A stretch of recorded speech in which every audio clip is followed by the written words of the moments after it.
नमस्कार मेरे नौजवान साथियों, कैसे हैं आप सब। आशा करता हूं आप सभी स्वस्थ और प्रसन्न होंगे तथा लगातार सीख रहे होंगे।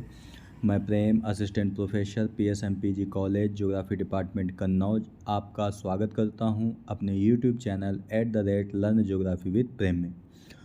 दोस्तों, जो नई शिक्षा नीति 2020 है उसमें जो थर्ड सेमेस्टर का आपके ज्योग्राफी का जो सिलेबस है उसके बारे में हम आज से एक नई सीरीज शुरुआत कर रहे हैं और हम बात करेंगे आपके थर्ड सेमेस्टर ज्योग्राफी का जो सिलेबस है उस पर चर्चा करेंगे हम। ठीक है दोस्तों, तो चलिए शुरू करते हैं आज पहला लेक्चर।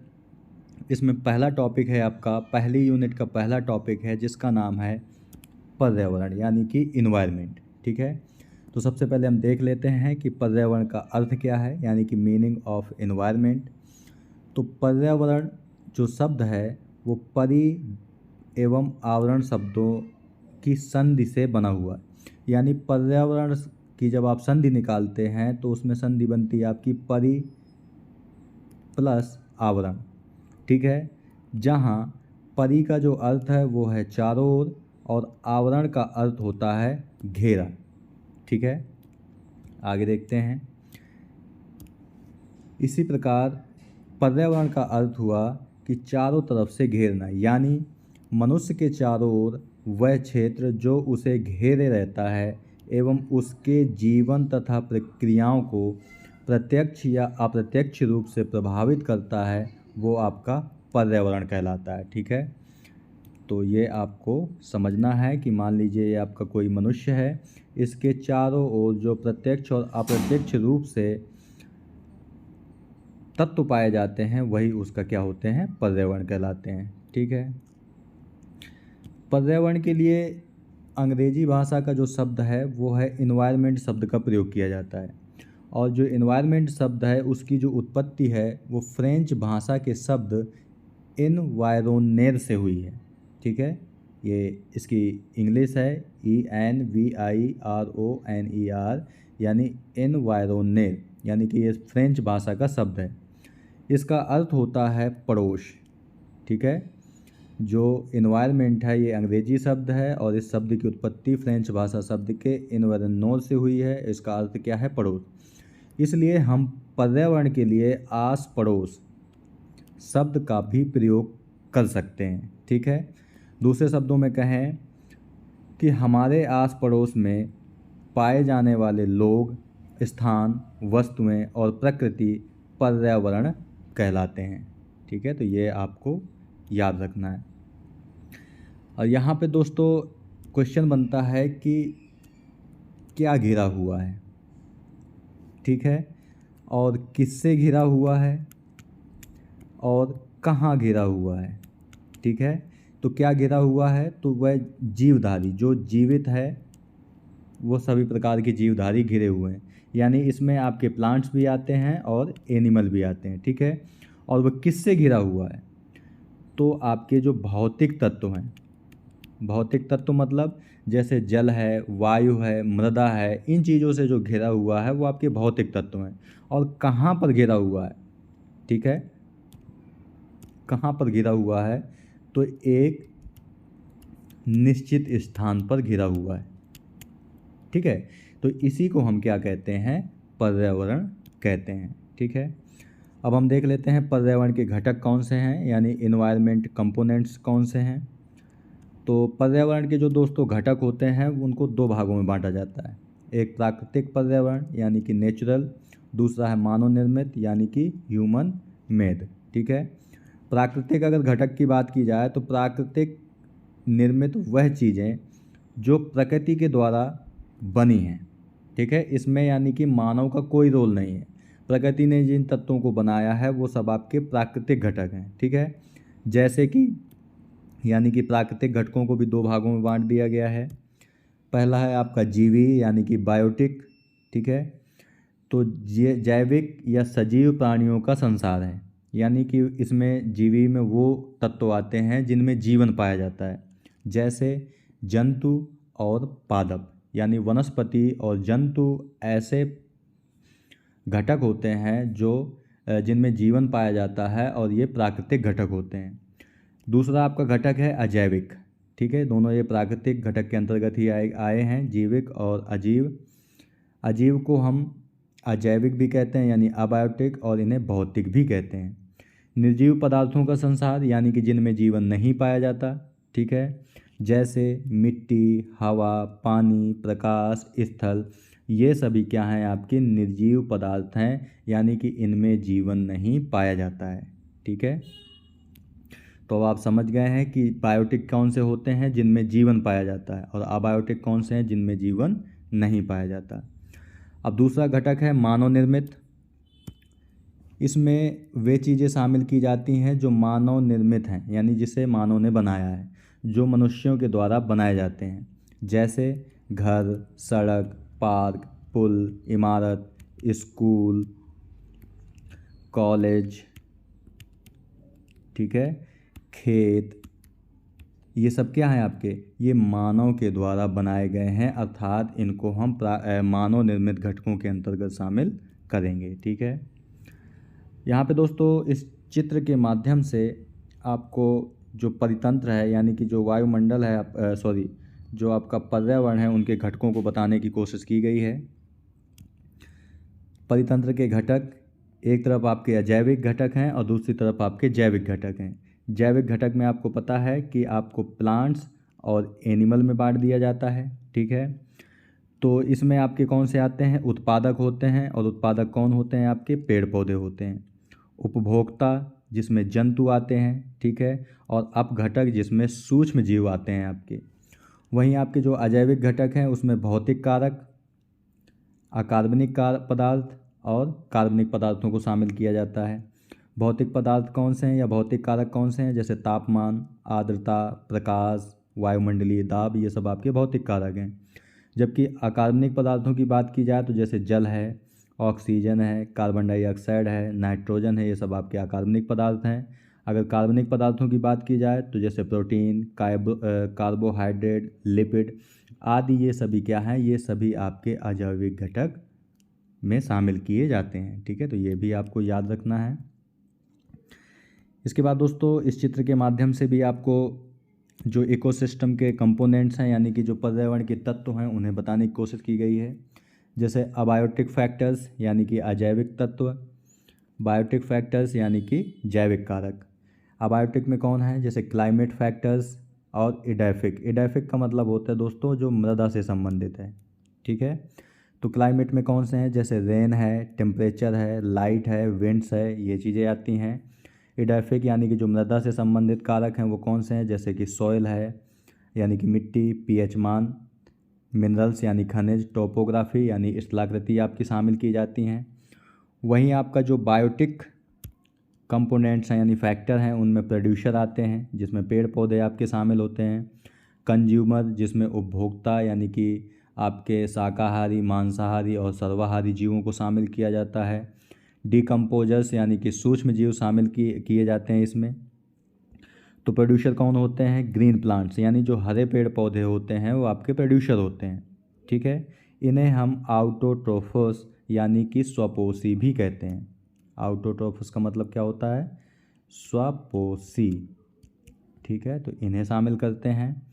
कंज्यूमर में प्राइमरी यानी कि प्राथमिक उपभोक्ता, सेकेंडरी यानी द्वितीयक उपभोक्ता, टर्टरी यानी कि तृतीयक उपभोक्ता, क्वार्टरनरी यानी कि चतुर्थक उपभोक्ता में शामिल करते हैं। और इन्हें हम हेट्रोट्रोप्स कहते हैं, यानी इसे हिंदी में हम कहेंगे परपोषी।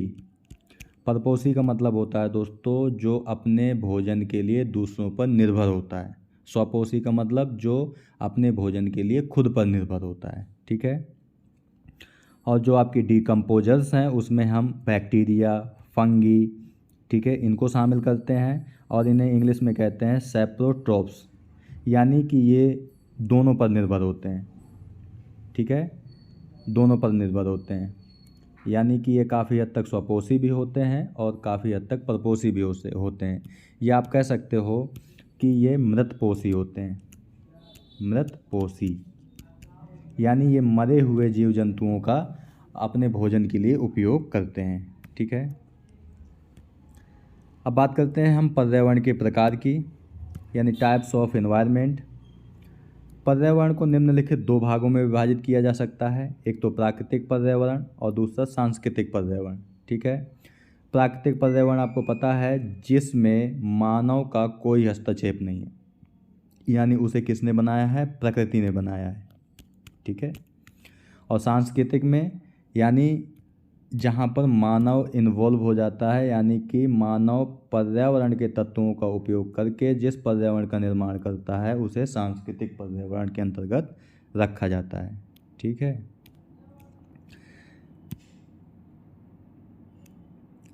जो आपका प्राकृतिक पर्यावरण है उसको निम्न भागों में उपविभाजित किया गया है, जो निम्न है, यानी प्राकृतिक पर्यावरण को भी कई भागों में बांटा गया है। ठीक है, कौन कौन से भाग हैं, जैसे स्थल मंडल जिसे आप लिथोस्फीयर कहते हो, जल मंडल जिसे आप हाइड्रोस्फीयर कहते हो, वायुमंडल जिसे आप एटमॉस्फेयर कहते हो, जैव मंडल जिसे आप बायोस्फीयर कहते हो। ठीक है, तो इन सब को प्राकृतिक पर्यावरण के अंतर्गत ही सम्मिलित किया जाता है।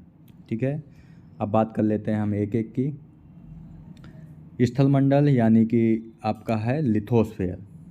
परिभाषित अगर करना चाहेंगे, इसकी डिफिनेशन देना चाहें हम, तो पृथ्वी के ठोस ऊपरी परत या परपटी को स्थल मंडल कहते हैं। ठीक है, और पृथ्वी का लगभग 1/3 यानी 29% जो भाग है वो स्थल मंडल ही है। और ये बना किससे है, तो ये सैलों एवं खनिजों से निर्मित हुआ है।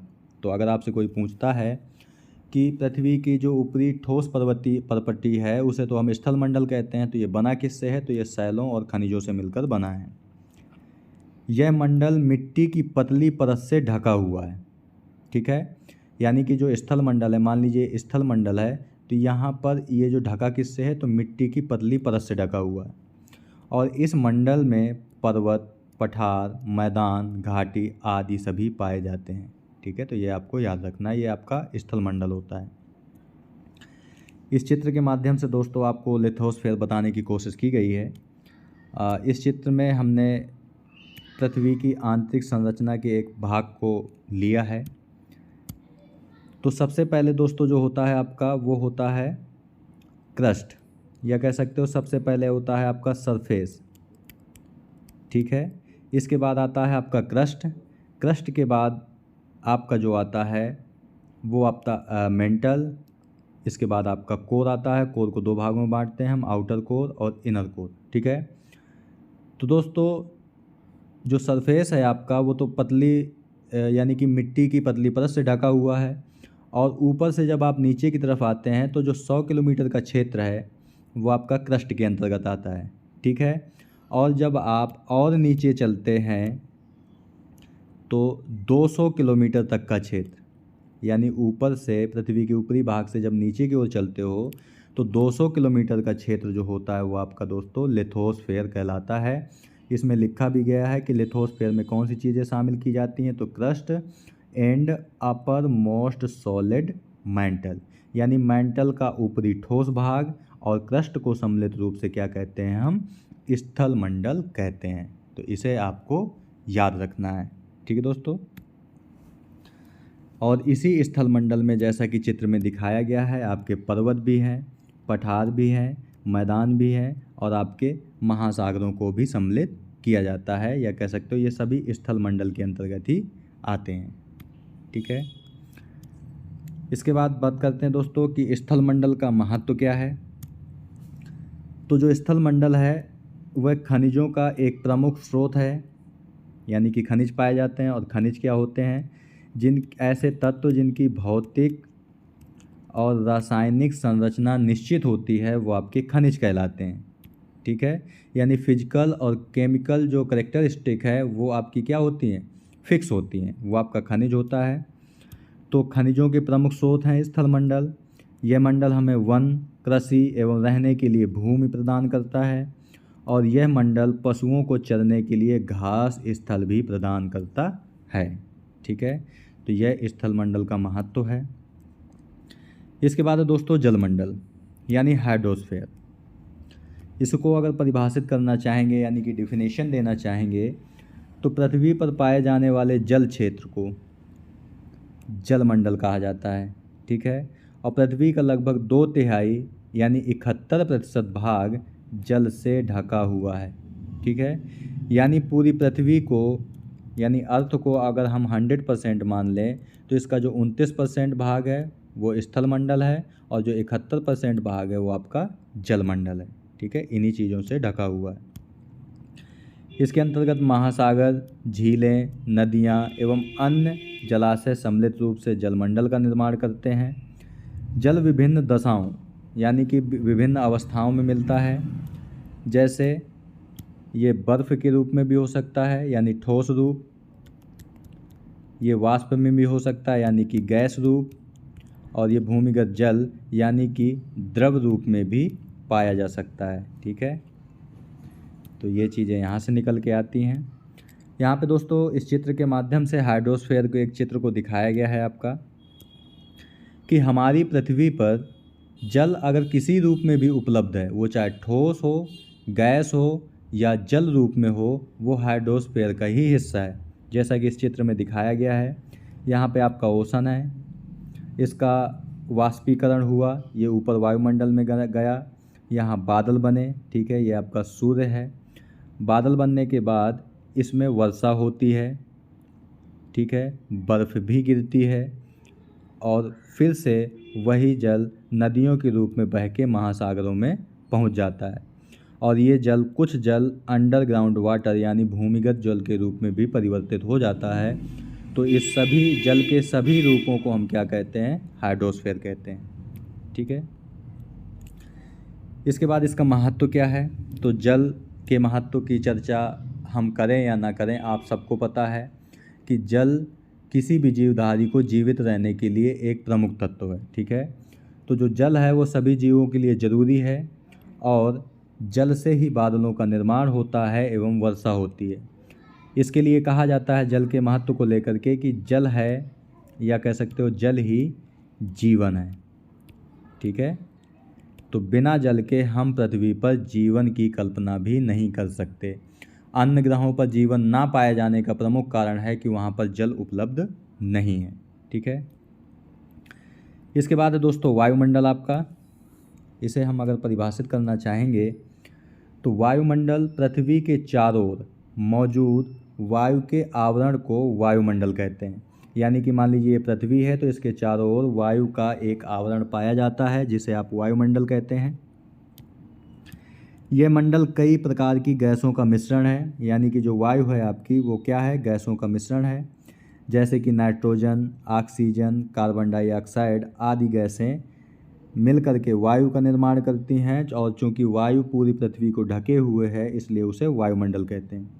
इस मंडल में धूल के कण और जलवाष्प भी पाए जाते हैं। ठीक है, तो अब आप समझ गए हैं कि वायुमंडल में क्या क्या चीज़ें पाई जाती हैं।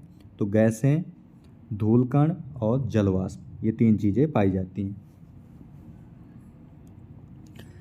इस चित्र के माध्यम से दोस्तों वायुमंडल को दिखाने की कोशिश की गई है। यहाँ पर ये आपको पृथ्वी का चित्र बनाया गया है। इसके बाद यहाँ से लेकर के यहाँ तक आपका वायुमंडल है। ठीक है, और ये वायुमंडल को कई भागों में बांट दिया गया है, जैसे ट्रोपोस्फेयर यानी क्षोभ मंडल, स्ट्रेटोस्फेयर यानी समताप मंडल, मेजोस्फेयर यानी मध्य मंडल, थर्मोस्फेयर यानी कि तापमंडल और एक्सोस्फेयर यानी कि बाह्य मंडल। ठीक है, तो इन सब की चर्चा हम वायुमंडल चैप्टर के अंतर्गत डिटेल से करेंगे। यहाँ पर आपको ये समझ लेना है कि पृथ्वी के चारों ओर जो आपकी वायु की पतली परत इसे ढके हुए है वो आपका किसके अंतर्गत आती है? तो उसी को हम सबको वायुमंडल कहते हैं। ठीक है, अगर हम इसके महत्व की बात करेंगे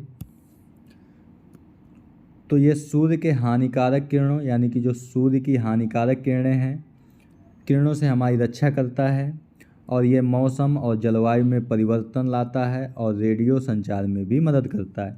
यानी वायुमंडल का महत्व क्या है कि जो सूर्य से आने वाली हानिकारक किरणें हैं उनको रोकता है। ये मौसम और जलवायु संबंधी परिवर्तनों के लिए भी जिम्मेदार है, यानी कि वर्षा होना, गर्मी होना और सर्दी होना, उसके लिए कौन जिम्मेदार है? तो वायुमंडल ही जिम्मेदार है। और रेडियो संचार में भी मदद करता है, यानी कि जो आप फ़ोन पर बात करते हैं वो किससे संभव हो पाता है? तो ये वायुमंडल से ही संभव हो पाता है। ठीक है, तो यह इसका महत्व है। इसके बाद है दोस्तों जैवमंडल यानी कि बायोस्फीयर। अगर हम इसे परिभाषित करना चाहें तो पृथ्वी का वह संकीर्ण क्षेत्र, ये आपको याद रखना है, संकीर्ण यानी कि बहुत पतला भूभाग या पतला भाग, जहाँ स्थलमंडल, जलमंडल और वायुमंडल मिल करके जीवन को संभव बनाते हैं, उसे हम क्या कहते हैं, जैवमंडल कहलाता है। ठीक है, यानी एक ऐसा भाग है जहाँ पर स्थलमंडल भी है, जलमंडल भी है और वायुमंडल भी है। तो ऐसे मिलन स्थल यानी संकीर्ण क्षेत्र को क्या कहते हैं हम, बायोस्फीयर यानी कि जैवमंडल कहते हैं। ठीक है दोस्तों, इस चित्र के माध्यम से आपको जैवमंडल समझाने की कोशिश की गई है।